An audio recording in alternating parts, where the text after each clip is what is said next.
Welcome to the Growth Plus Exit podcast, where owners of privately held middle market companies talk about founding, scaling, and exiting their businesses successfully. Learn how to maximize and monetize your business on your own terms. Let's get started.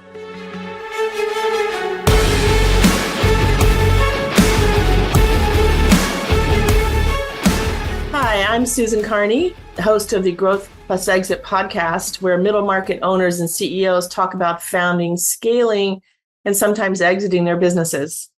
The episode today is brought to you by Newport LLC. Newport's a cadre of founders, business owners, and seasoned C-suite executives who help CEOs of privately held companies build more valuable businesses and exit them on their own terms. Newport is an Inc. Power Partner in 2026. As an example, we helped the owner of a government contracting company build the value of the company and then exit at a 13x to EBITDA a couple of years ago. And it was a life-changing experience for that owner and his team. It was terrific. To learn more about Newport, visit us at newportllc.com. All right, now down to business. Today, I'm talking with Jordan Solender, who's a serial entrepreneur. Jordan's founded and led multiple businesses, including IT Select and Solender Ventures, and achieved multiple exits, which is the dream of many private company owners. So I'm sure he's going to have some insights today that'll be terrific for our audience. So welcome, Jordan Solender, and thanks for coming on the podcast today. Oh, yeah. No, my pleasure to be here. Excited for the conversation and love what you guys do. So I'm excited to contribute to the listeners. Great. Well, let's get to it then. Let's start a little bit talking about your professional background. Is there a common thread that runs through your career that has supported your success? Common thread. That's an interesting one. I would say common thread is, like most entrepreneurs, I got a little bit of ADD. I got a little bit of business. In Yiddish, the word is spilkies, like ants in your pants. Right? Oh, okay. So it's not about ideas for me. It's more about things that I really enjoy and, people I want to help and products I want to get involved in and values I can get behind. So I have a plethora of different companies that I own, run, and invest in right now. And I would say that is the common thread, is that I believe in all of them or they interest me as a hobby. So I get behind them. There's no commonality in industry or what they do and who they serve. It's everything from barbecue restaurant chains to software as a service companies and IT procurement on a global scale. So the common thread is that interests me. I love this food and I can get behind that owner because he's a great person. Yeah. In some of the startups I've been a part of in my career, we would call that shiny ball syndrome when it's not well managed, right? But it sounds to me like many entrepreneurs, you're like an idea engine, and things appeal to you and you don't just go, that's neat. You say, well, how can I facilitate that? How can I make that successful? How can I be a part of it? And so that really speaks highly of your ability to not only have ideas, but to manage your way through them, that people aren't just going, stop with this. Mm-hmm. Yeah, that's Exactly. great. So tell us about IT Select. How did you come to start that particular business? Sure. So IT Select was born out of a need to solve IT procurement. I was seeing the same problem over and over again. Founders and IT leaders were wasting months and months talking to vendors who were never getting the right fit. And I didn't want to be another MSP or a reseller. Yep. I wanted to be the filter. Okay. I wanted to build IT Select as a vendor agnostic advisory. We diagnose the problem first, whether it's backup and DR, cybersecurity, infrastructure, whatever it may be, and run a very structured process to bring the right vendors to the table fast, no bias, no time wasted, no sales circus. It really came from my own frustration of buying technology and realizing the real value wasn't the tech, it was clarity and decision making. And that idea scaled because it solved a painful and expensive bottleneck for leaders. And that's also the same reason I started the coaching platform recently. It's realizing that bottleneck for different leaders. Yeah. Talk a little bit about the coaching platform. Absolutely. So the coaching platform was built to get founder-led companies unstuck. It exists for one reason and one reason only. Founders become the bottleneck without realizing it. And ultimately, I work with operators who are smart, driven, very capable, but exhausted because everything still runs through them. And the business can't scale until that changes. So my coaching is really about creating clarity first, then installing the systems, moving on to delegation and accountability so the business can really move without the founder in the middle of every single decision. It's not motivation or mindset fluff. It's practical operational work that removes friction and gives founders their time, energy, and leverage back.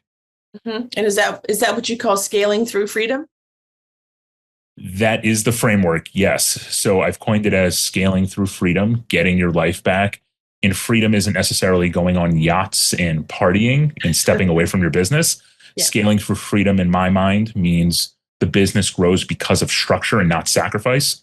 And when you're able to work on the business, that's the freedom. You're not adding long hours, stress, or heroics to get results anymore. You're adding systems and clear ownership and repeatable decisions. Freedom is the signal that scaling is working. And if growth costs you your life, your business isn't scaling, it's just consuming you.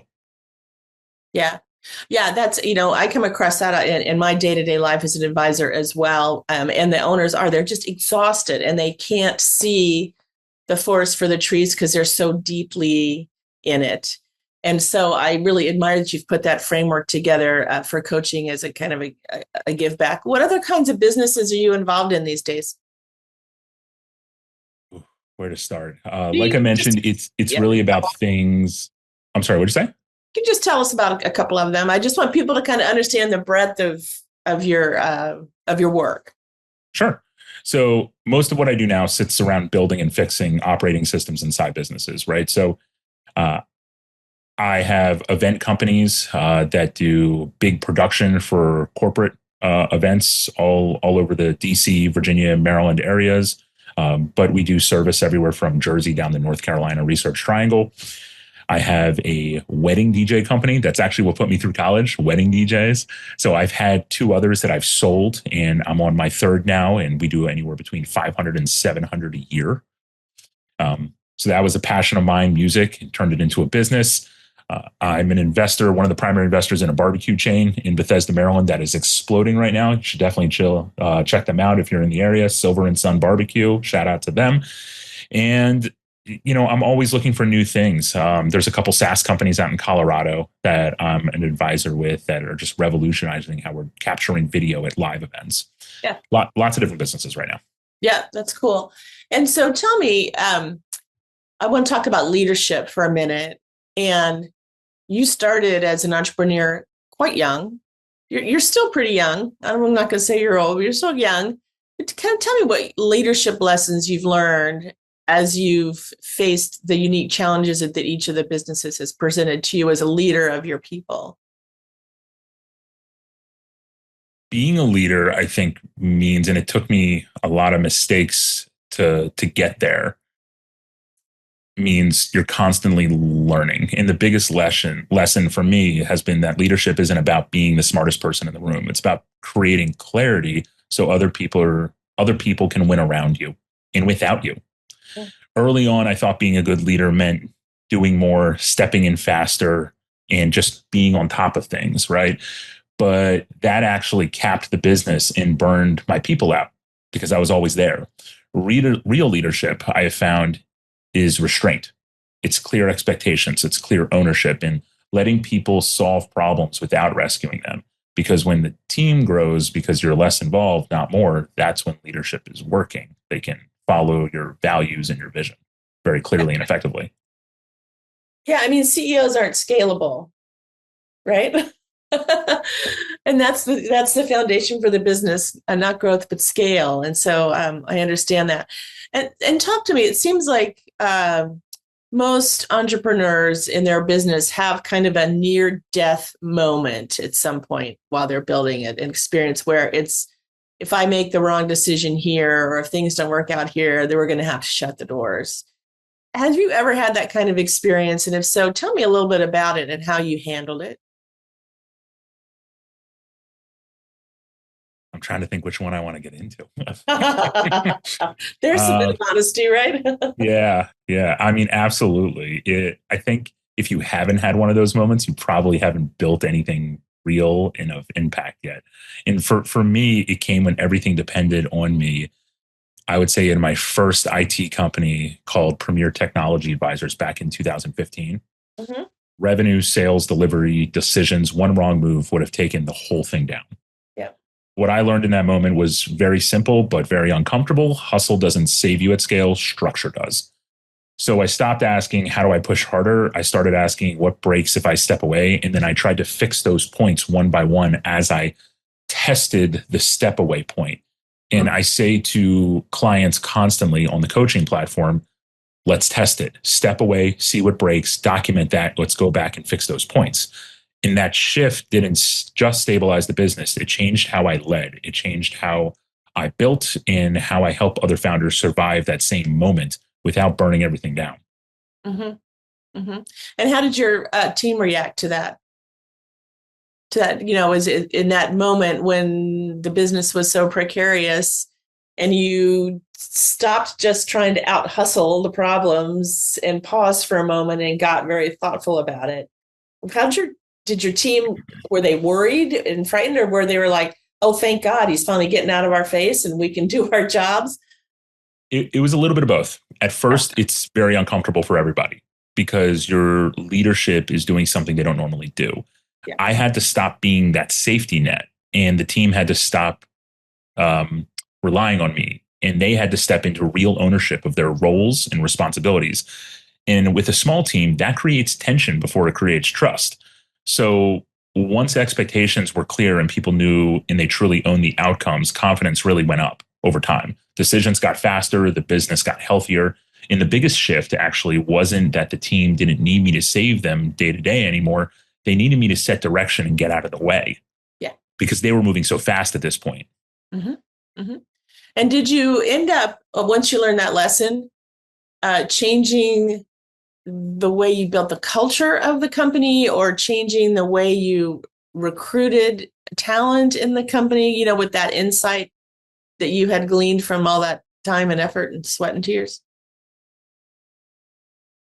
Back then, no. Okay. Now, looking back on it, right, it's all about lessons learned. Failing hard and fast gives you a lesson. Good entrepreneurs know that. But now then I stopped hiring for raw talent and I started hiring for ownership and decision making. If someone needed constant direction, they didn't scale with the company. And culturally, we moved away from heroics and we moved towards clarity and clear roles, clear outcomes, clear accountability. The goal really became simple. For every single company that I touch, that I start, that I lead, that I buy, it's build a company where doing your job well doesn't require burning out or waiting for permission. That's when culture actually starts to support the growth that you're trying to inject into it instead of fighting it, because they own these decisions. And we've actually done this in a really cool way. We started owning the hiring process in a very unique way, which starts once we identify candidates that we like, we bring them in and we do a what we call a friction test, where we send them a test that essentially outlines very casually how they would handle different situations, as well as challenges, how fast they get to decision points. And from there, we can kind of score it. Almost like a consulting group when you're getting an interview these days, they ask the famous question, how many windows are in New York? Right? We do something very similar. So we try to understand who's going to own decisions, who's going to own outcomes, what's going to stand in your way? Are you going to act independently? And that drives growth. Mm-hmm. Mm-hmm. That's great. That's a challenge that many entrepreneurs that I work with have, is making, there are so many transitions as you scale a business. And one of them is the transition from owner thinks and plans and you execute, to owner enables and holds accountable. You plan, you execute, and you kind of meet together at this strategy spot. And that's just such a hard transition, both for owners and for teams. So I love the way you think about particularly the changes in the way you recruit from those lessons that you learned. That's terrific. What's been your proudest moment so far with the business that you have let's say owned rather than invested, when you've owned and operated. Tell me about some of your proud moments. Proudest moment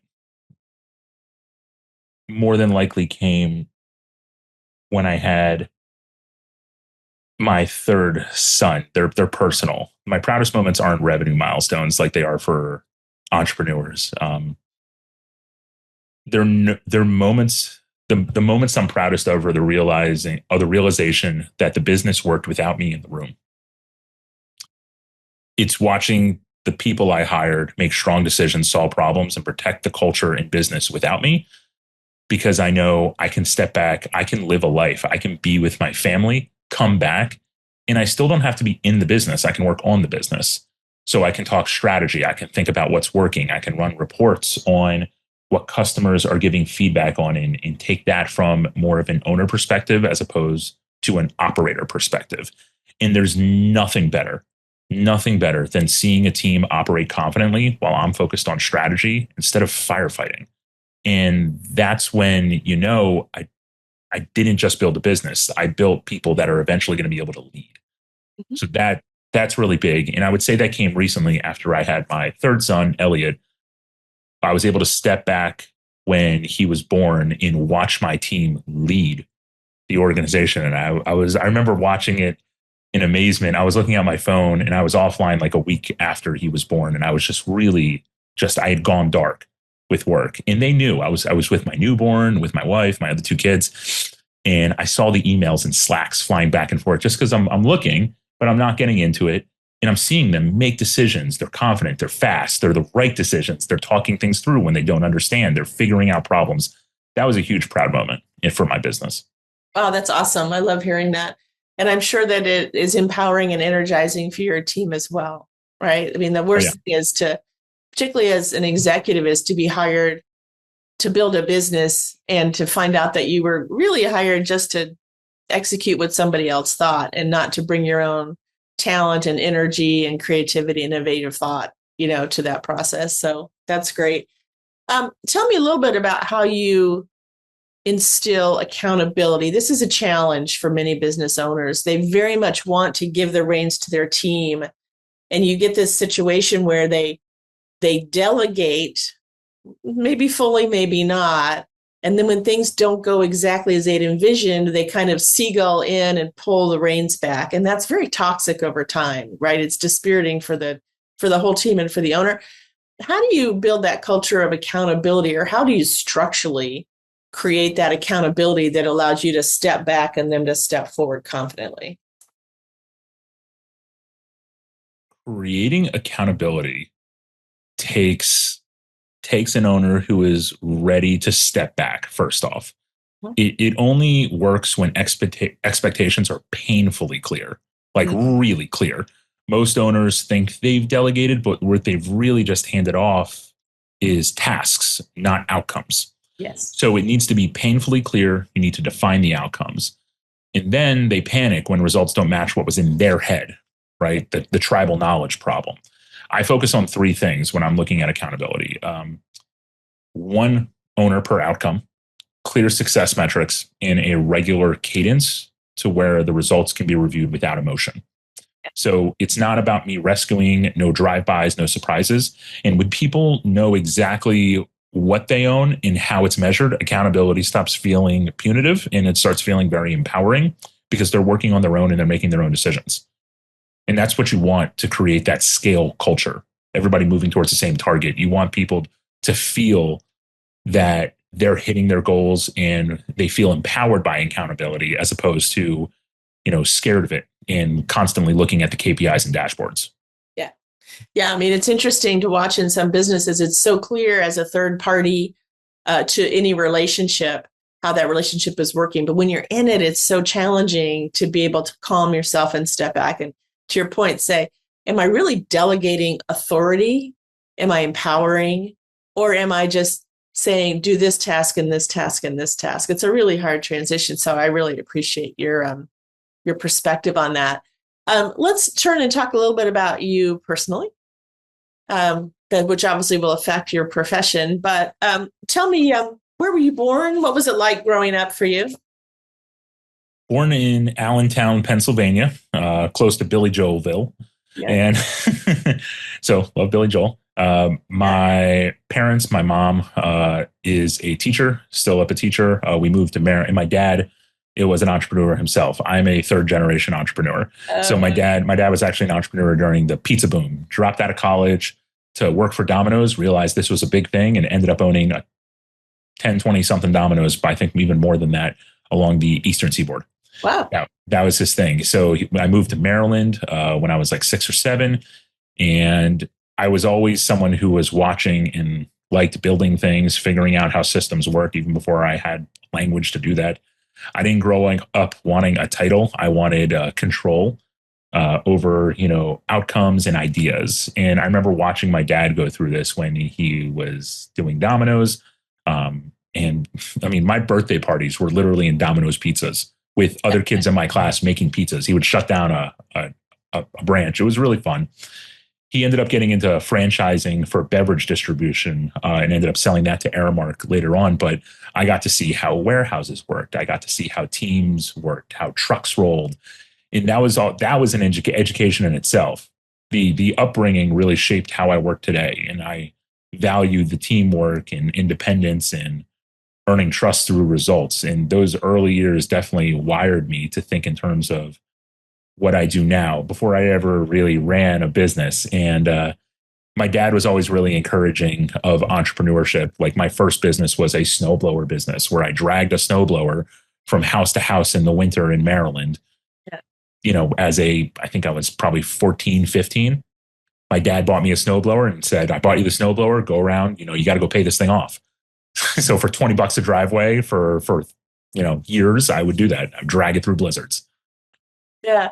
And that's fabulous. That was one of the questions I was going to ask you was like, where do you get your entrepreneurship? But you get it from your dad and from another generation in your family.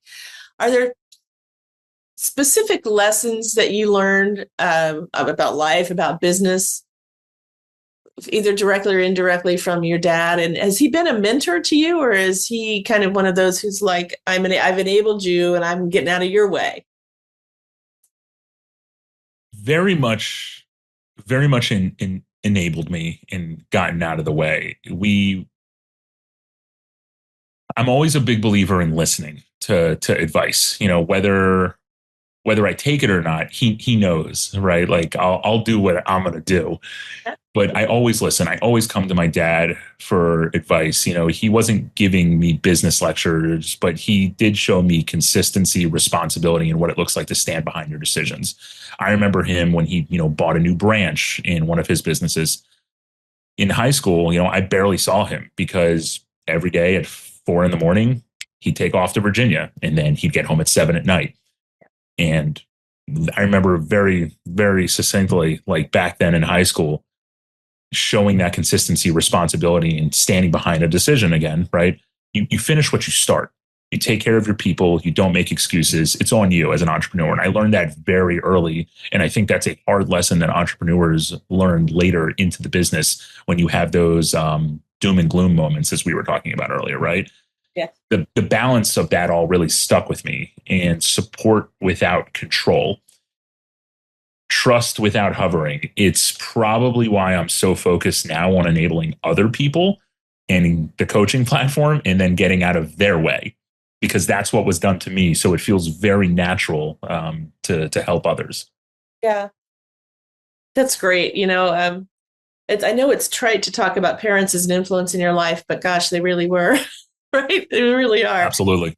I love that story, and I love how entrepreneurs got their start. The life of an entrepreneur is chaotic at times. There's a lot on your plate, particularly someone like you, where you have investments, you have direct engagement, you have indirect engagement, and not to mention family and so on and so forth. But have you developed some daily rituals or other tips, methods to manage the madness of your day-to-day life so that you can continue to be successful in all the various venues where you participate? Absolutely. I don't pretend to And I certainly don't preach the social media, like I wake up at 3 a.m. every day and I journal, right? Like I don't do that. I'm a realistic entrepreneur, but I learned that chaos really doesn't get managed with hacks, and it gets managed with constraints. So I do have routines. For instance, like I block thinking time and brainstorm time. I'm very big about protecting my calendar. I do not let urgency dictate any sort of decision during the day. The biggest ritual and discipline around what I do, though, I'm a big believer in that, your energy within the first hour or two of the day decides the entire day in the majority of the outcomes. I got 3 kids. They're all under the age of 5. And if I want to be and have breakfast with them and be present in their lives, and I still want to take care of myself and to dictate that energy that takes me throughout the day, I wake up most of the time around 4:15 in the morning, and I go to bed by like 8:39. Yeah. So the kids go down. I usually spend an hour with my wife, Rachel, and then I'm sleeping. And she thinks it's crazy, but most of my friends think it's crazy. But like that's what I do during the week, Monday through Friday, and most weekends. I'm up by 4:15. I have a home gym. I'm in the gym for at least an hour, and then I'm with the kids as they're waking up in the morning around 6:37. So I can have a quick breakfast and a coffee with them, spend some time before they go to school. And at that point, I've lived, I feel like, with kids of that age, I've lived a whole life and a whole day. Yes. Before 8:00 in the morning. But I'm fresh and my energy is good before I get to the office. And if I make that my one thing that I do every day, I really do feel like it changes my output, my interactions with my employees, businesses, decisions. It's a big game changer getting that done. Yeah, that's great. Sleep is all it's cracked up to be. Some things in life are not, but sleep surely is. So absolutely. Here's my last question for you. And that is, what advice would you give to other entrepreneurs, other private company owners, CEOs? Maybe a tough lesson you'd like them not to have to learn on their own, or just a thought that would be helpful to them as they think about the transformations in their company and in themselves. I get asked this one a lot. Yeah. And I typically go with a tried and true, don't believe, you want to be surrounded by people that are smarter than you. It's a cheat code. But on this talk, right, it's really made me think, don't wait until you're exhausted to fix what's broken. As we're talking about rituals and what makes big impacts during the day and doom and gloom moments in your business, right? If the business only works when you're pushing, rescuing, and deciding everything, that's not leadership, it's liability. Start building the company your team can run without you, not the one that depends on you and your sacrifices constantly. And to the freedom framework that I was talking about earlier, freedom isn't the reward at the end. It's the prerequisite for scale. Love it. Thank you. Thank you. I appreciate that so much. I'm going to have to pull that quote out and send it to a lot of my clients along with this podcast episode when we're done with it. Where can our listeners go to learn more about you and the various things that you do? Obviously, they'll look at your LinkedIn profile, but are there other places you would send them to learn from you? JordanSolender.com. It has a little bit of a step into my world for speaking, business coaching, investments for founder-led capital, and anything else that I might be working on. I keep it as up to date as possible. So feel free to visit JordanSolender.com and reach out. Perfect. Jordan, thanks so much for being with me today. I know it took us a little bit of time to get together, but it was well worth it. Your insights, I think, will be important to the people who listen to this podcast. Every entrepreneur has a story. I have something compelling to tell that people can learn from. And I appreciate your candor and you sharing that with us today. So take care and thank you. Thank you. My pleasure, Susan. Thanks so much for having me. All right. This has been the Growth Plus Exit podcast, sponsored by Newport LLC. And we'll talk to you next time. Bye now. Bye.